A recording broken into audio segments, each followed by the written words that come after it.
los consumidores están más expuestos.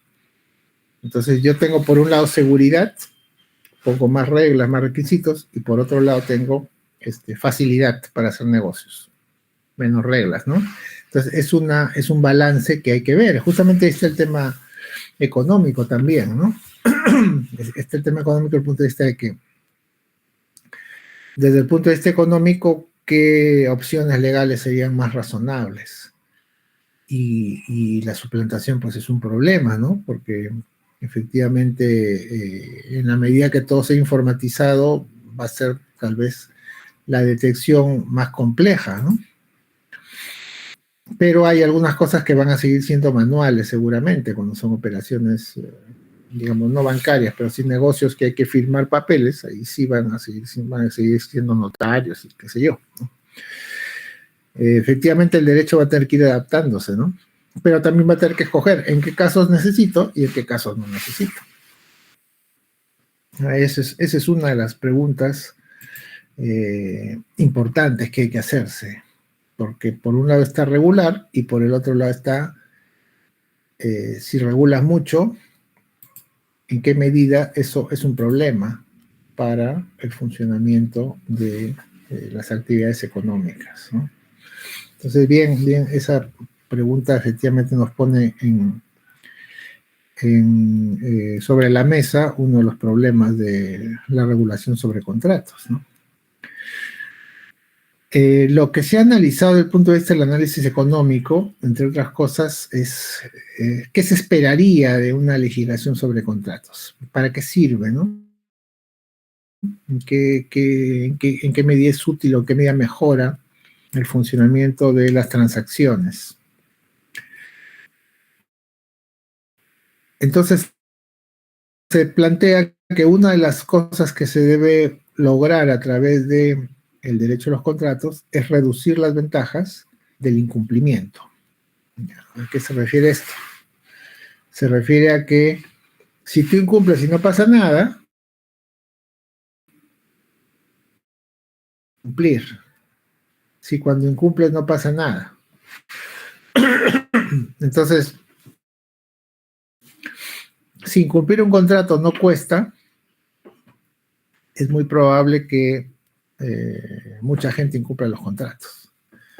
Y como los afectados por el incumplimiento no van a querer perder, entonces lo que va a hacer es o que dejen de contratar porque van a perder, o que tomen mecanismos de seguridad que hagan más caro el negocio. Por ejemplo, si la gente no paga las deudas, podría ser que los prestamistas digan, y no tienes cómo cobrarles. Entonces los prestamistas digan, bueno, entonces ahora voy a pedir tasas de interés más altas o voy a pedir garantías, en cuyo caso, para el que pide el crédito va a ser más costoso conseguir dinero, ¿no? Entonces, lo ideal sería pues que todo el mundo cumpla aquello a lo que se ha comprometido, ¿no? Ese es el escenario ideal. Pero el sistema legal debe de alguna manera sancionar al que no cumple, porque si no sanciona, eso va a generar un incentivo para no cumplir. Y ahí también viene el tema pues de las operaciones por montos pequeños o de bagatela, como se menciona, porque a veces reclamar por algo de poca monta es más caro que asumir la pérdida, ¿no? Eso pasa cada rato, ¿no? Hace unos meses estaba manejando y me había detenido en una luz, iba a entrar a la vía expresa, y el carro que venía, estaba parado, el carro que venía atrás mío, que aparentemente decidió no entrar a la vía expresa porque iba a entrar, se abrió para irse ya por arriba, ¿no? Y al hacer eso me rozó el parachoques, entonces yo estaba tranquilo y me dio un pequeño remesón, ¿no? Y cuando yo volteé a ver, pasó y me hizo una seña con las manos, ¿no? Como diciendo disculpa, y se fue. Con lo cual el parachoques de mi auto tiene un pequeño raspón, ¿no? Ahora, ¿qué hubiera podido hacer ahí? estaba yendo a una reunión del trabajo. Tenía que haberme salido, porque además estaba para bajar a la vía expresa para dar un semáforo. Tenía que haberme salido y ponerme a perseguir a este señor, ¿no? Y luego pedirle que me dé algo para arreglar mi parachoque. Pero si no quería, ¿qué tenía que hacer? Bien, voy a poner una denuncia, pasar el dosaje etílico y después, ¿cómo le cobro? Ya, digamos que todos pagamos el dosaje etílico, todos vamos a la comisaría, ponemos toda la mañana y luego de eso igual no me quiere pagar. ¿Qué tengo que hacer? Tendría eventualmente que cobrarle por una vía legal, lo cual me va a costar más todavía y me va a demorar más todavía, si el otro simplemente no quiere, ¿no? Entonces, siendo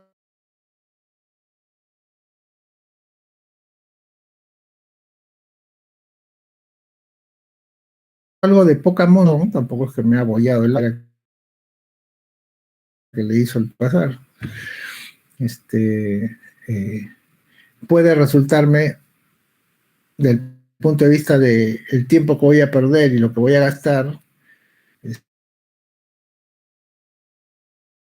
así como está, ¿no? ¿Bien? Eso podría ser, ¿no?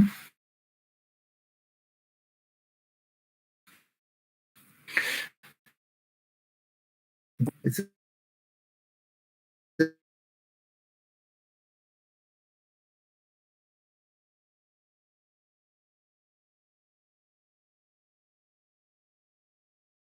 señor habrá, porque además no sabes cuándo va a acabar ni cuánto te va a costar el reclamo, que definitivamente le va a costar más que el arreglo, ¿no? Entonces ahí viene este dicho que dice, ese dicho que en realidad es un problema, porque no evidencia una buena solución.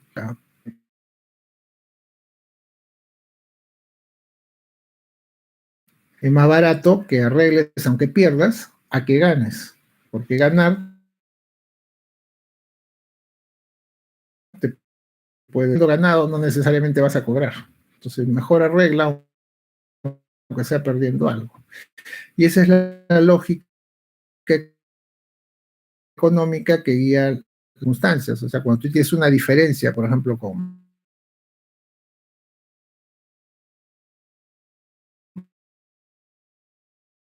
no importa, no voy a reclamar. ¿Por qué? Porque es mi cliente. Entonces, si le reclamo, porque si no lo pierdo y al fin voy a tener un impacto mayor del que me produciría perder nomás. ¿Bien? Entonces, ya, dice, ya no importa, digamos un arreglo, ya que reconozcan algo de lo que deben y ya nos olvidamos del resto. Me sale más a cuenta que perseguirlo. Entonces el problema es que si estas cosas dejan de ser pequeños montos, y son muchas, o sea, ocurren muy frecuentemente,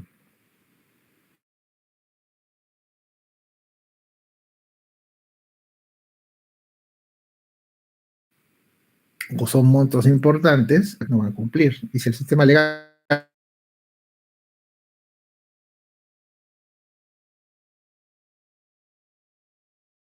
entonces una de las funciones debería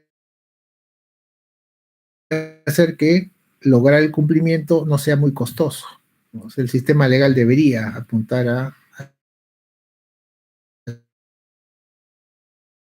que exige. Otro punto es asignar el riesgo a quien puede afrontarlo a menor costo. O sea, que asumir el riesgo no termine siendo un costo para la operación, sino que, o que en todo caso, minimizarlo, que es, creo, lo que comentábamos en una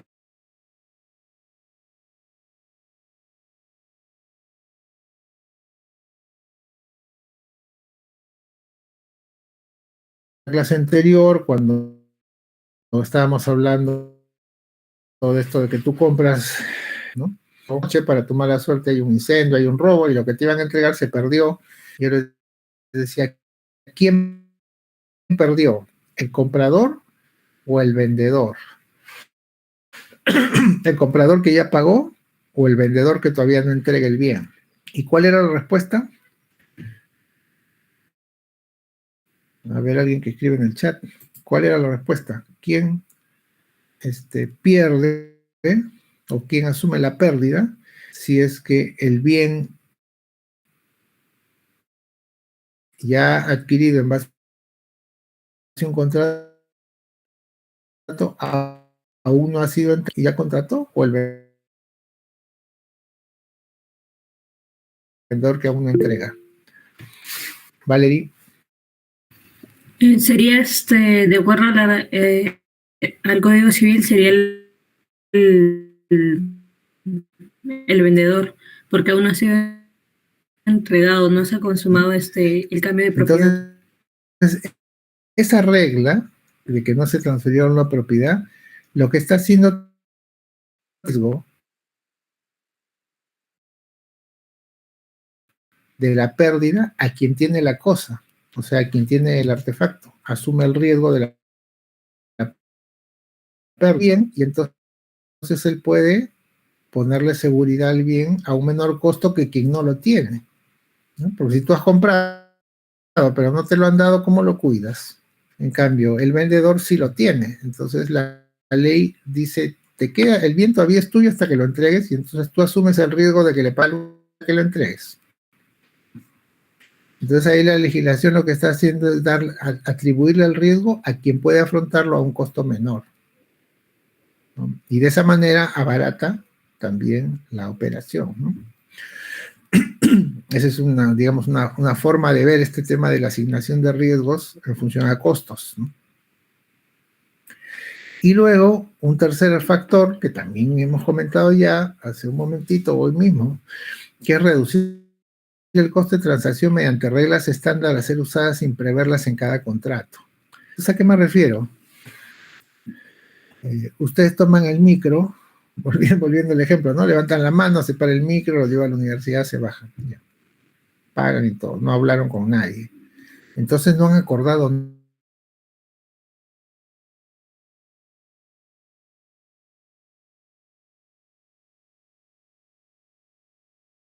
nada en detalle. ¿Significa tomar un café? ¿Puede hacer eso o no?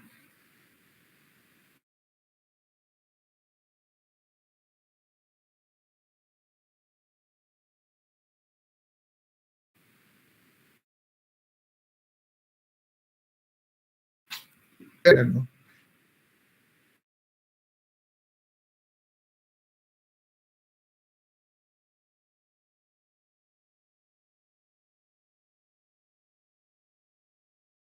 ¿Qué cosa le dirían? En la práctica sí se da, profesor, pero ¿pueden reclamar o no?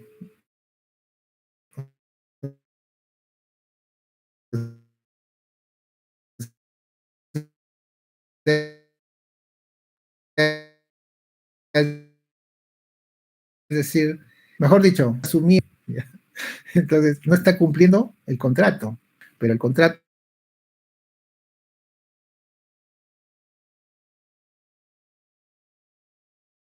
no es algo que han acordado, es algo que está preestablecido, ¿no?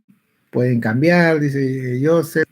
Al final, el tema es que, o sea, lo que voy es que ustedes no están acordando eso y sin embargo, no debe ser, pero ocurre, ¿no? Ya. Eh, eh, eh, la legislación entonces les da el derecho a reclamar aunque no hayan acordado nada. Ese es el punto, ¿no?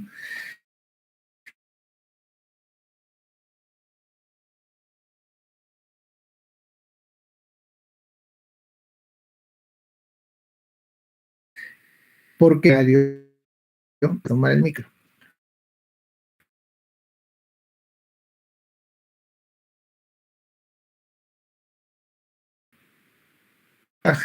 Y el transportista tenía que hacer eso uno por uno con todos los que suben.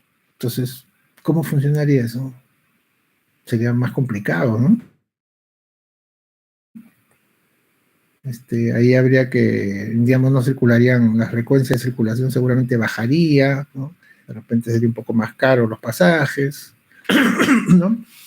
Entonces, el sistema legal lo que prevé es, mira, tú acuerda lo que necesites acordar y lo que no acuerdes, hay alguna solución en la ley. Entonces, por ejemplo, te contrataron para que prestes un servicio, ya cumpliste y no te pagan. Y te dicen, ya, espérate, ahora fin de mes. Ya, entonces ya hoy es 28, ya el lunes es 30. Llega fin de mes, te dicen, espera al fin de semana siguiente. Ya, llega el fin de semana siguiente, espera una quincena. Ya, y te tienen así 2 meses. Y luego de 2 meses y de estar llamando, insistiendo, qué sé yo, te pagan lo que debieron pagarte 2 meses atrás. ¿Tienes derecho a reclamar intereses por el retraso? No estoy diciendo que los cobres porque de repente te cuesta caro cobrarlos, pero la pregunta es si podrías reclamar intereses o no.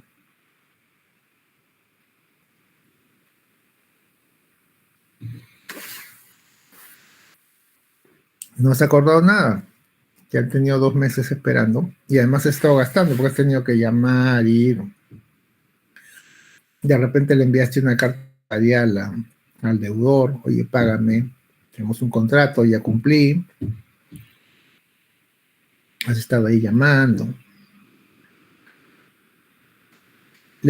¿Tendrías derecho a que te pague algo más de lo que te debía o no?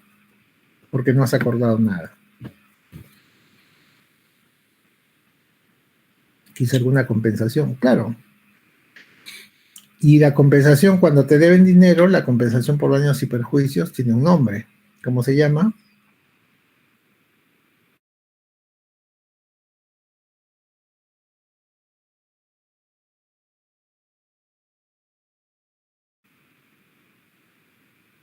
Cuando alguien se retrasa en pagar el dinero, ¿cómo te compensa por el retraso? Pero nunca hemos acordado intereses.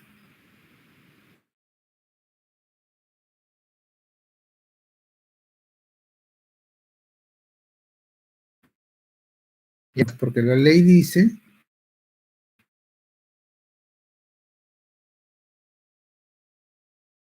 automáticamente, está en la ley.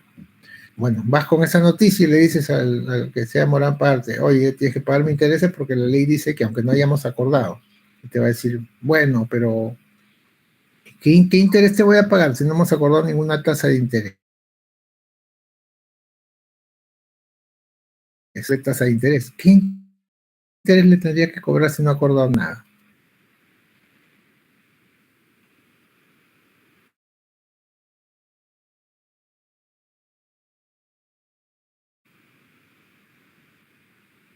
Si no acuerdas nada, ¿qué interés cobras? Intereses legales, ¿no? Así se llaman, intereses legales. Pero ¿cuáles son? ¿Dónde están? ¿Quién dice cuáles son los intereses legales?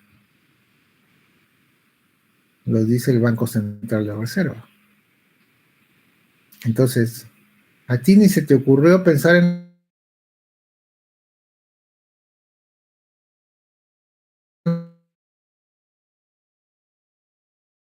los intereses porque pensaste que te iban a pagar a tiempo. No lo has acordado,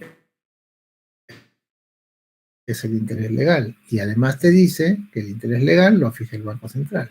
Entonces, todo eso que no acordaste,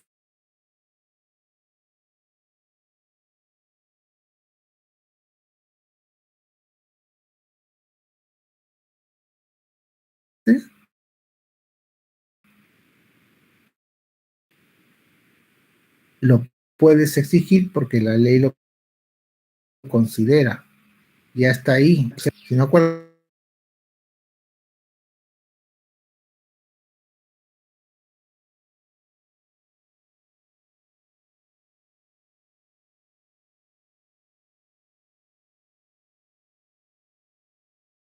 nada, está tu regla. No se me ocurrió, no te preocupes, hay una regla para eso. El sistema, ¿no?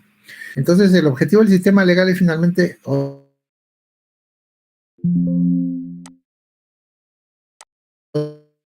esas son las modalidades para reducirte los costos. Así que un contrato es eficiente cuando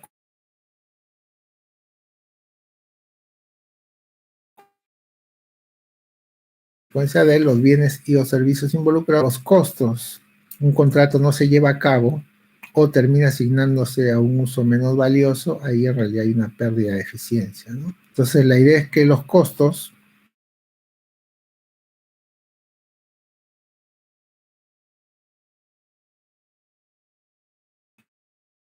no, el sistema legal se enfoca en reducir los costos. Ahora, esto de reducir los costos no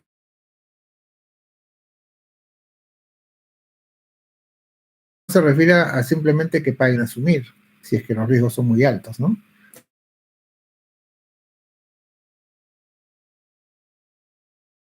Entonces, esto, ¿no? Ahora, lo que tenemos aquí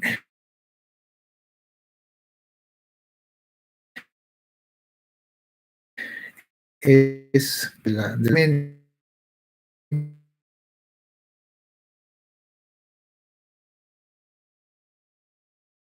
la autonomía privada.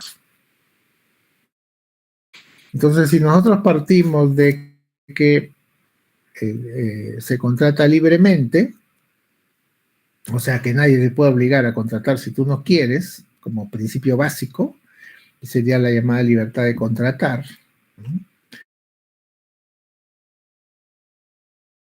Y luego, pero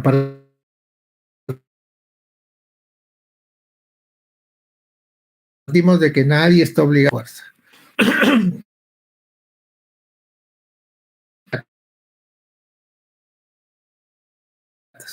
Entonces, la gente es libre de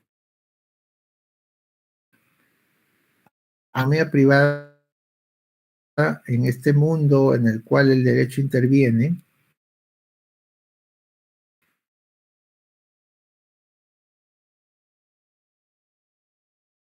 No son tan absolutos, sino que cuando te relacionas con consumidores, esta libertad de contratar o no contratar eh,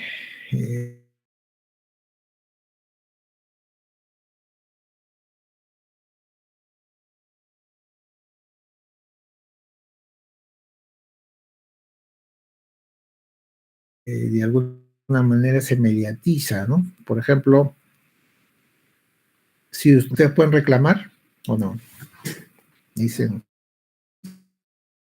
San Martín, ingresos San Marquinos. ¿Qué cosa? ¿Ustedes pueden reclamar o es un derecho del dueño del establecimiento a escoger a su clientela? ¿Qué opinan? San Marquinos y San Marquinas. Claro que sí, es discriminación y la discriminación está prohibida, ¿verdad? Entonces, en principio, cuando se abre al público, no se puede impedir que nadie entre, ¿no?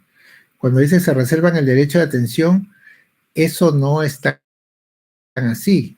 O sea, si tú abres al público, cualquiera puede entrar. Y si tú le dices a alguien que no entre porque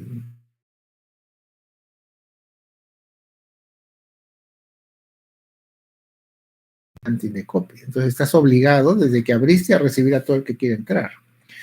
Puedes, sí, ahí vamos justo a eso que mencionas, Leonardo. Puede ser que haya algunas reglas, pero que se aplican a todos y tienen que ser racionales, ¿no? Por ejemplo, puede ser que por seguridad en un banco no se puede entrar con un arma, entonces está prohibido. Puede ser que por la comodidad de los pasajeros en un avión no dejen que una persona ebria suba al avión, ¿no? Pero entonces digan solo entra gente con disfraz, porque es fiesta de disfraces. pero no te pueden decir, oye, que tus zapatillas son de una marca desconocida, entonces no vas a entrar, ¿no? O tiene cierto aspecto que no va con nuestro estilo, entonces no tiene que ver con tu vestimenta, sino contigo, ¿no? No dejamos de entrar, a los que usan barba y bigote no entran, ¿ya? Entonces me discriminan, ¿no? Ese tipo de separaciones no caben, ¿no?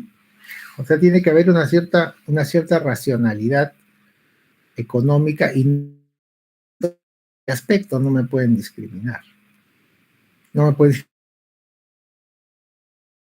usted señor es invidente y no queremos tenerlo en el establecimiento. ¿Por qué? Entonces, es más, hay un caso de discriminación de un invidente, me acabo de acordar ya que mencionó esto, que no lo dejaban entrar al supermercado con su perro guía, porque el supermercado decía, no entran animales, que era una regla razonable aparentemente, ¿no? Pero el señor decía, pero el perro es mi guía, entonces ¿cómo voy a entrar sin el perro? Necesito al perro para entrar al supermercado.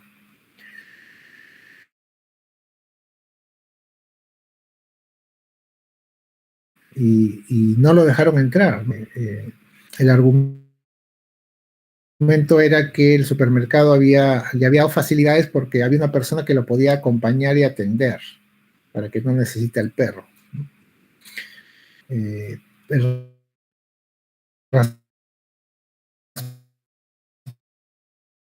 Pero el razonamiento era si a una persona su apoyo que le da autonomía para comportarse y aparte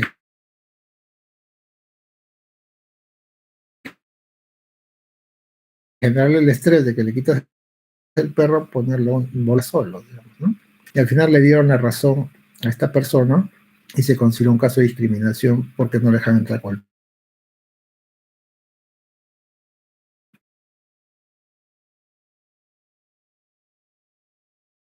perro. Sin una coherencia discriminatoria.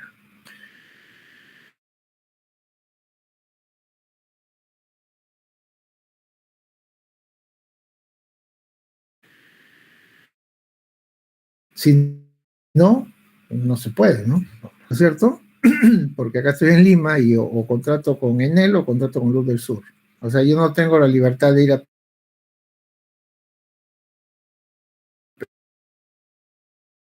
pedir, usar velas, ¿no? Entonces, de repente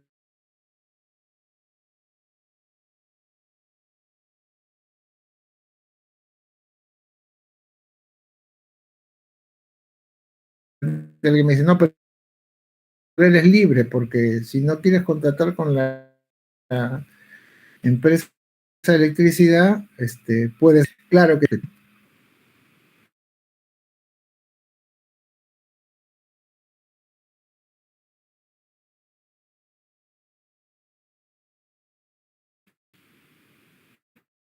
cuando yo no puedo escoger la compañía con la que a la que me va a prestar el servicio de luz. O sea, solo hay una.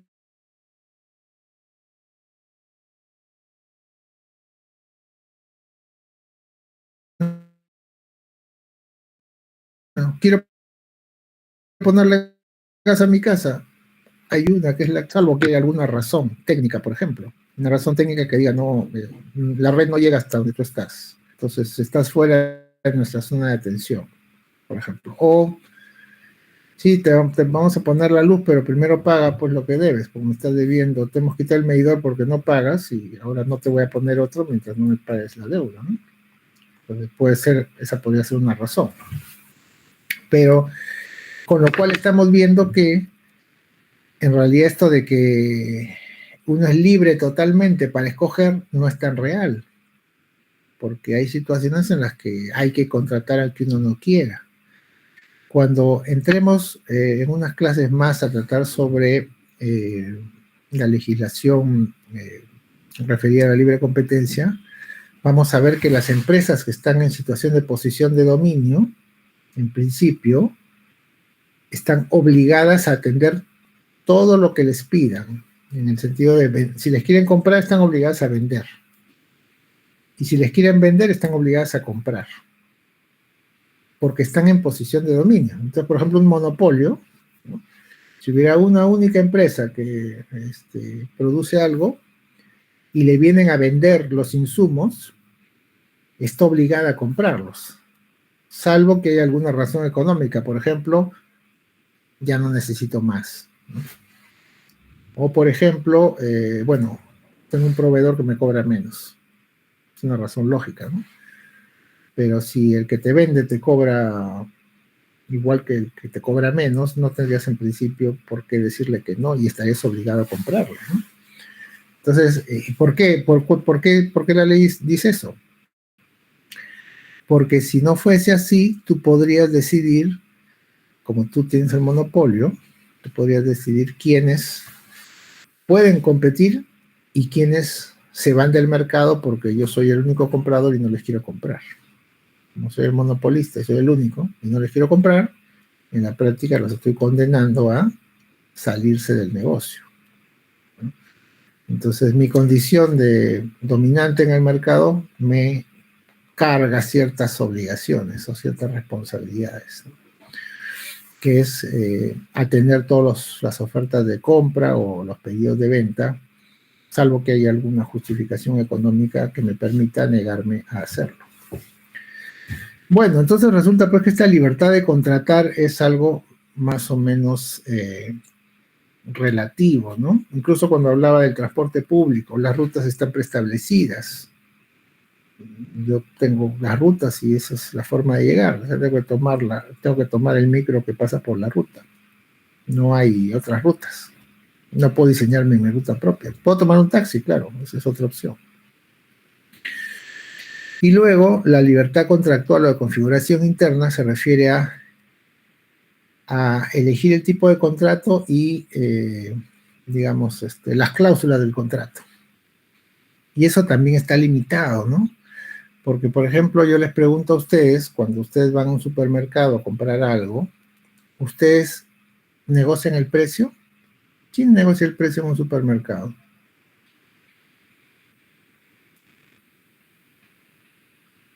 No se puede. Está establecido. O lo tomas o lo dejas, ¿no? O compras o no compras. Pero no puedes pedir, digamos, condiciones especiales. O sea, no negocias esta libertad de elegir las cláusulas, no existe, porque tú simplemente vas y contratas lo que te ofrecen o no contratas.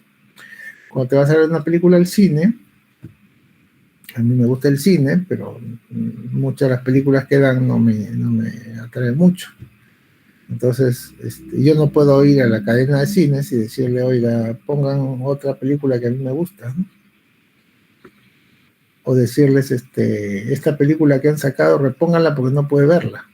Los de cine se van a reír de mí, ¿no? Yo te voy a decir, señor, nosotros decidimos eso y usted si no le gusta, váyase a ver otro lado, pues, o ve en streaming, o contrate algún servicio que les ofrezca las películas, pero si quiere venir al cine, entonces mira las películas que hay. Ahí para escoger, escoja. Si no le gusta nada, váyase a hacer otra cosa. Bueno, le digo yo humildemente, ya cambié de opinión, voy a ver una de sus películas. Pero la hora no me acomoda. ¿Pueden empezar un poquito antes? Voy a decir, no, señora, aquel horario está definido. Y el precio también, antes de que pregunte. Así que, si quiere, lo toma, y si no quiere, se va a hacer otra cosa. Entonces, ¿en qué medida estoy yo acordando alguna de las condiciones de ese contrato? No puedo escoger la película, salvo entre lo que me ofrecen, el horario que me ofrecen y el precio al que está. Esto es lo que puedo hacer. Cuando me voy a un banco a abrir una cuenta de ahorros o a pedir una tarjeta de crédito, me dicen, ya, firme. Y yo digo, pero si yo les digo, quiero cambiar esto, ¿qué me van a decir? No se puede, me van a decir.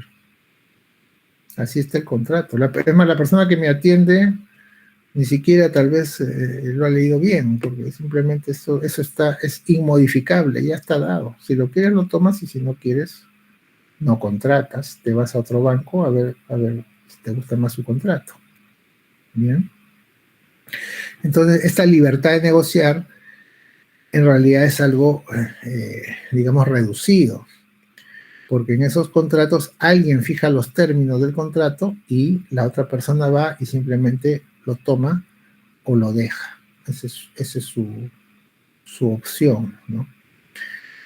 Y esta forma, este funcionamiento que les estoy comentando, a criterio de ustedes, ¿es positivo o habría que cambiarlo? ¿Qué opinan?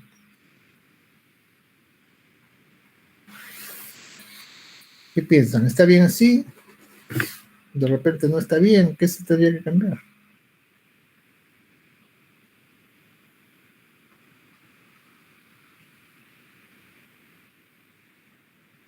A ver, alguien que levante la manito o escriban algo en el chat.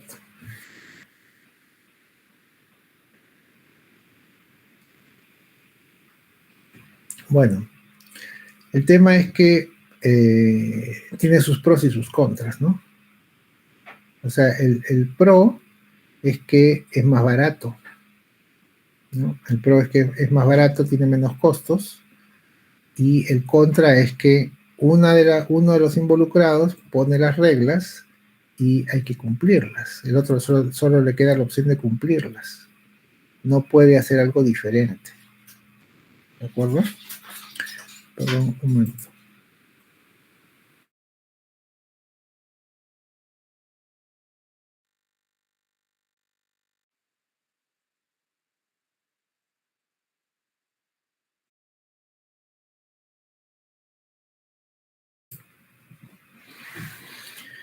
Bueno, les decía entonces que eh, por un lado abarata los costos, porque en los bancos ya la computadora hace los contratos, solamente la persona que está en la plataforma digita, o a veces lo haces a través del app y ni siquiera hay una persona ahí, llena nomás los datos, ¿no? El problema es que te ponen las reglas de juego y el consumidor a veces después se encuentra en una situación indeseada, ¿no? Que después se encuentra con que no puede reclamar o sus derechos están recortados o no consigue lo que esperaba. Y entonces ahí viene el tema de que este consumidor afectado dice, hoy no me han dado la oportunidad de hacer lo que hubiera hecho en un contrato en el que hubiera tenido la posibilidad de negociar. Pero bueno, ahí ese es un factor en contra. Se presta a que el que pone las reglas pueda aprovecharse y poner todo a su favor. Y el otro factor es que reduce los costos y entonces cuesta menos, incluso para el consumidor le puede costar menos, ¿no? Porque al abaratarse los costos, de repente baja el precio. Entonces, ese es el otro factor a tener en cuenta en este caso, ¿no? Y esta posibilidad de decidir libremente, como les decía, está restringida por normas, porque a veces la Constitución, por ejemplo, las normas que les he mencionado, las normas que les he mencionado sobre los servicios públicos. Entonces ya ahí pone ciertas reglas. El servicio de electricidad te lo tienen que dar si pides, aunque no quieran, ¿no? O a veces, bueno, hay normas diversas, ¿no? Las de protección al consumidor, por ejemplo, pero después hay también el otro factor, que son las limitaciones del mercado, que es a la que me estoy refiriendo. El tráfico patrimonial se estandariza para hacerlo más barato. ¿Qué pasa con los consumidores afectados? Para eso se genera el sistema de protección al consumidor, o sea, un espacio para reclamar, pero para reclamar dentro de las reglas establecidas en el contrato, ¿no? Es decir, el contrato me da ciertas pautas y yo tengo que reclamar en ese ámbito solamente. Y bueno, si hay una autoridad para quejarse es el INDECOPI y en ese caso el INDECOPI pues decidirá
supongo, ¿no? Esta semana supongo que se va a cumplir, o digamos, nos van a avisar, pero a lo que iba mi comentario es que hay que estar listos, ¿no? O sea, revisar las lecturas, ¿no? El material que les he dado, lo que hemos hecho en clase, porque ya se viene la fecha de los exámenes. También les quería preguntar si es que ya... perdón, les voy a dejar los temas para los trabajos de la segunda parte, cuando empezamos a hablar justamente hoy día, que vamos a empezar a hablar de Derecho Constitucional Económico. Esto tiene que ver con los trabajos escritos del curso. Bueno, entonces vamos a empezar a tratar ese tema.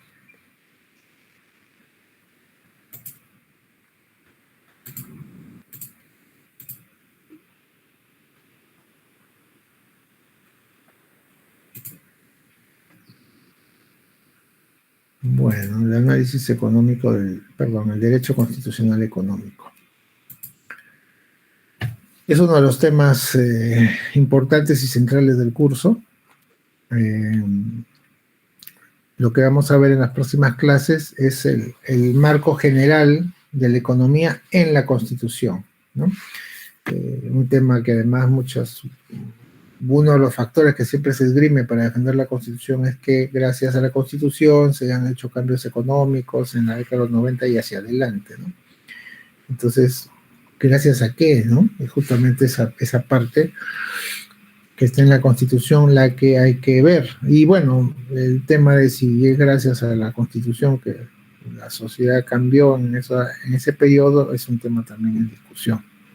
Pero bueno, de lo que estamos hablando ahora, luego de estas primeras clases en las que hemos hecho como que una revisión de algunos temas generales sobre el sistema legal, ahora vamos a hablar sobre la Constitución. Entonces la Constitución, como sabemos, se ocupa de algunos temas y en los cuales hay aspectos económicos considerados.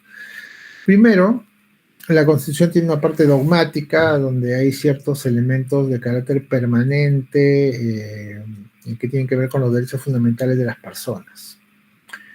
Y dentro de los derechos fundamentales de las personas hay algunos que tienen que ver también con economía. Por ejemplo, la propiedad, ¿no? Ahora hemos hablado hace un rato sobre el derecho a la propiedad, eso es.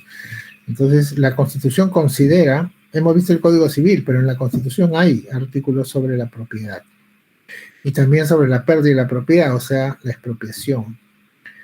Luego tenemos el tema de la libertad de empresa, la libre iniciativa para hacer empresa, la libertad de trabajo, la libertad de contratar, varias libertades de las personas como derechos fundamentales, básicos para su desarrollo individual. Luego la Constitución tiene uno de sus temas centrales, es justamente los derechos de las personas, y otro tema importante es la organización del Estado. Entonces, la organización del Estado implica los poderes del Estado, el Ejecutivo, el Legislativo y el Judicial, los cuales también algunos de ellos tienen aspectos de carácter económico. Por ejemplo, el Poder Ejecutivo tiene la posibilidad de emitir decretos de urgencia en materia económico-financiera, ¿no? Eso es una atribución de la presidenta o el presidente en materia económica, emitir decretos de urgencia. Luego tenemos el legislativo, por ejemplo, tiene la atribución de hacer el presupuesto de la República. O sea, cómo se va a gastar todo. De regular el sistema tributario también. Eso lo hacen el legislativo, que pone ciertas reglas generales, y el ejecutivo después, y el ejecutivo es el que cobra. Entonces la tributación está en sus facetas más amplias, establecida por el Poder Legislativo a través de leyes tributarias, y luego en su desarrollo ejecutivo está a cargo de la Presidencia de la República y los ministerios. Y por ahí está la SUNAT, que es un brazo del Ministerio de Economía, ¿no? Además, en la forma de estructura del gobierno encontramos otras entidades públicas de importancia, como el Banco Central de Reserva, que tiene que ver con la estabilidad de la moneda, como la Superintendencia de Bancos y Seguros y AFPs, que tiene que ver con el sistema financiero y las empresas que participan en él, por ejemplo. Y también hay actividad económica del Estado que podemos ver en las empresas estatales. Ahí está, por ejemplo, el FONAFE, ¿no? Están las empresas estatales de los gobiernos regionales o municipalidades. Y luego tenemos también en la Constitución, esto no está todo en un solo sitio, ¿no? Está un poco disperso. Tenemos en la Constitución también una serie de normas que se orientan a una suerte de aspiraciones, ¿no? Que se quieren alcanzar, pero al ser que sean aspiraciones no significa que no hay que hacer nada por ellas. Por el contrario, hay que tratar de materializarlas, ¿no? Entonces, la búsqueda, la promoción del empleo, por ejemplo, la promoción de la pequeña empresa. La Constitución no habla de microempresa, pero porque en esa época, el año 93, no se hablaba de microempresa, pero hay que entender que está incluida, ¿no? Entonces, la protección al consumidor, la libre competencia, etcétera, son aspectos programáticos que recogen objetivos amplios que se quieren alcanzar desde el Estado. Y esto lo encontramos en distintas partes de la Constitución. Ahora bien, nosotros tenemos en el artículo 43 de la Constitución una indicación del tipo de economía, perdón, del tipo de Estado. Y esto hay que ligarlo luego con el tipo de economía. En cuanto al tipo del Estado, dice que la República del Perú es democrática, social, independiente y soberana. Democrática, social, independiente y soberana. Entonces, aquí se están abarcando varios aspectos. Primero, que somos una república. Eso significa que la población es la que se da un gobierno. O sea, la lógica que se implica, está en otros artículos de la Constitución, de que el poder emana del pueblo y el pueblo ha decidido gobernarse a sí mismo, para lo cual designa a sus mandatarios, a sus representantes, que van a actuar en el gobierno. Entonces no tenemos un gobierno monárquico, ni un emperador, ni un rey, ni nada por el estilo, sino nosotros nos damos nuestros gobernantes. Hay un sistema para ello, que es el sistema democrático, que involucra las elecciones, pero además se dice aquí que el Perú es una república social. Entonces, ese es uno de los puntos que hay que tener en cuenta. Es una república social. Y además hay que tenerlo en cuenta en relación con algo de lo cual vamos a hablar ya la próxima semana, que es que el Perú también tiene una economía social de mercado. Entonces, esta idea de la república social se relaciona con la economía social de mercado. Entonces, ¿de qué estamos hablando cuando hablamos de lo social? En términos del Estado como república y luego en términos de la economía como social, ¿no? Y aquí el punto a tratar es que hay un concepto que es el concepto del Estado social. Sucede que hasta fines del 2019, perdón, del siglo XIX, predominaba la idea, en Europa al menos, de un Estado de tipo liberal, es decir, un Estado con poca intervención, que se limitaba a garantizar las propiedades, a respetar los derechos a la vida, a la libertad, y procuraba más bien no intervenir en las actividades económicas, sino las dejaba a la decisión de los particulares. Este tipo de economía entonces implicaba que de alguna manera no había mayores reglas, una suerte de no intervención, el laissez-faire, laissez-passer, ¿no? Dejar hacer, dejar pasar, y la economía camina sola, ¿no? Pero por otro lado también generó el surgimiento de movimientos en contra de, digamos, una ausencia de intervención estatal.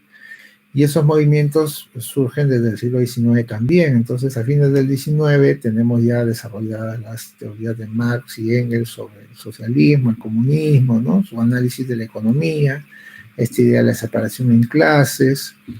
de que hay una clase que se beneficia del trabajo de otra, de la plusvalía, ¿no? La idea del proletariado.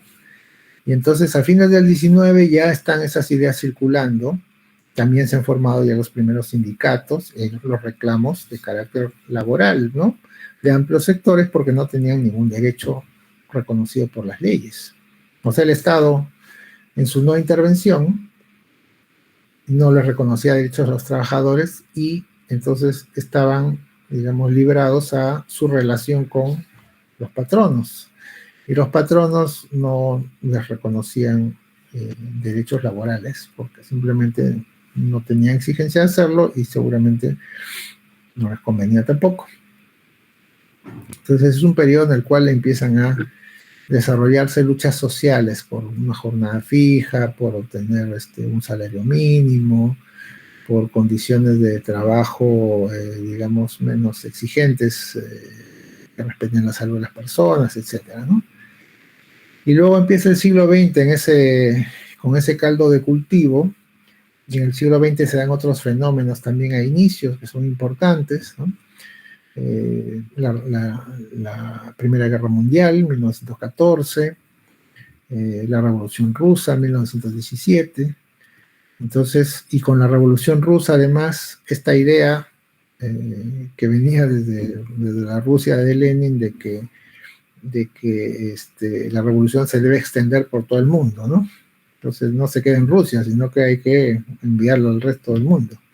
Entonces, naturalmente, en los otros países europeos, la revolución rusa se ve con interés y con preocupación.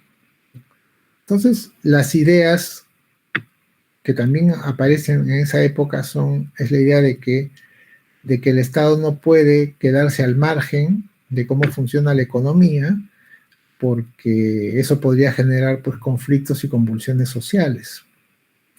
Y entonces el Estado empieza a entrar en la línea de que sí tiene que poner ciertas reglas y no puede dejar todo libre a lo que los interesados o los involucrados deciden por su cuenta, sino que debe empezar a poner ciertas reglas, ¿no?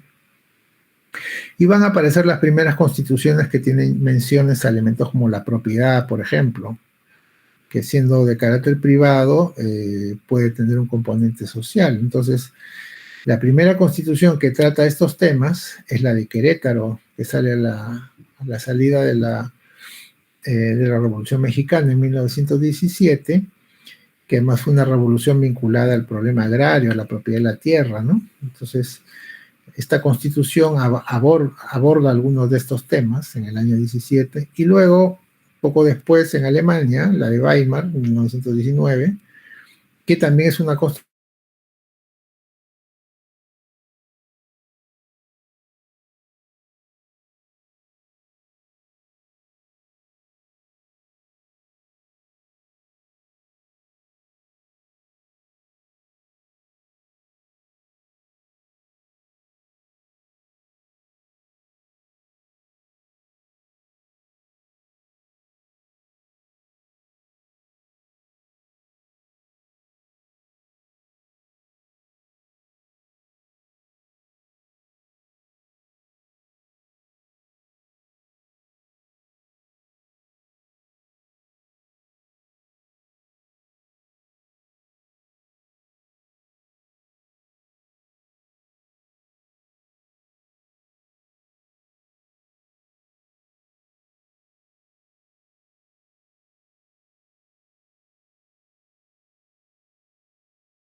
no están sin equipos, no tienen no tienen carpetas adecuadas, los baños semidestruidos, no están pintados, los techos que se caen, ¿no? Estoy hablando de todo el país, ¿no? Y le decimos al Estado que ¿por qué no te has preparado para el inicio del año escolar? ¿No? El colegio tiene que empezar ya, ¿no? Entonces, cuando tenemos este tipo de preocupaciones, nosotros hoy día, naturalmente volteamos y lo reclamamos al Estado. Ahora estamos preocupados también por el tema de las AFP y el sistema previsional.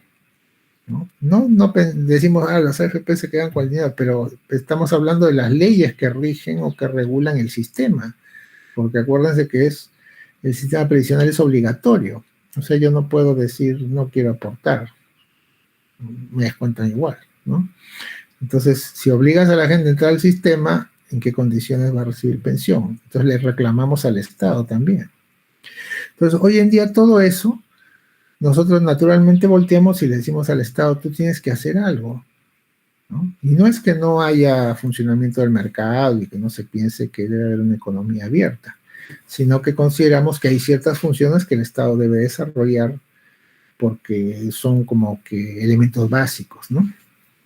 Entonces, la idea del Estado social parte de eso, de que debe haber una especie de piso básico al que todos deberían acceder. Y de ahí, bueno, pueden ya desarrollarse, ¿no? Entonces el Estado social es un Estado que plantea la intervención en la economía. Y cuando digo intervención en la economía, el Estado no significa que el Estado reemplace al mercado o produzca bienes y servicios o se llenen de empresas estatales, sino se refiere a intervenir con determinadas medidas que adoptará pues, según su punto de vista, ¿no? De ahí el Estado social hay ciertos mínimos que deben estar cubiertos en la sociedad, entonces tienes que hacer cosas para que eso se dé en la práctica, ¿no? Mínimos en salud, mínimos en educación, acceso a la vivienda, pensiones, trabajo, etc. Como Estado social, tú tienes que ocuparte de estas cosas. Entonces, lo que antes no era función estatal, ahora lo es, ¿no? Entonces, del Estado, cuando digo ahora, no me refiero a ahorita, ¿no? Estamos hablando de la Constitución del año 93, y además estamos hablando también de la Constitución anterior del 79, ¿no? Entonces, estas constituciones lo que plantean es que existen estos dos funciones del Estado, el Estado de Derecho y el Estado social. El Estado de Derecho sobre todo enfocado en libertades y derechos fundamentales y seguridad, y más bien el Estado social, que implica una intervención más en aspectos de acceso a mínimos en servicios y la búsqueda del bienestar. Como dice aquí la última línea, el Estado es concebido como un benefactor del ciudadano. Y desde ese punto de vista, debe ver cómo establecer ese acceso mínimo de todos a ciertos bienes y servicios. Bueno, entonces el Estado social está en la Constitución del 93 y se plantea como no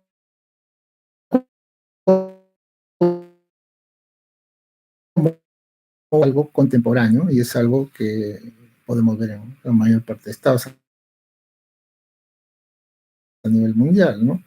Que hay y a partir del cual se busca el desarrollo de las personas. Bueno, sobre esto la próxima semana. En fin, estamos llegando a la hora, entonces, si hay alguna pregunta para terminar por hoy.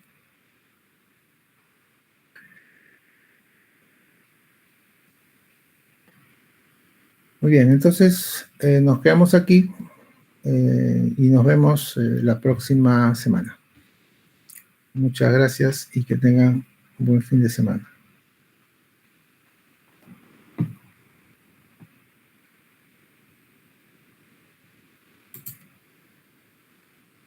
Listo, profesor, muchas gracias. Gracias. Gracias, hasta luego. Nos vemos.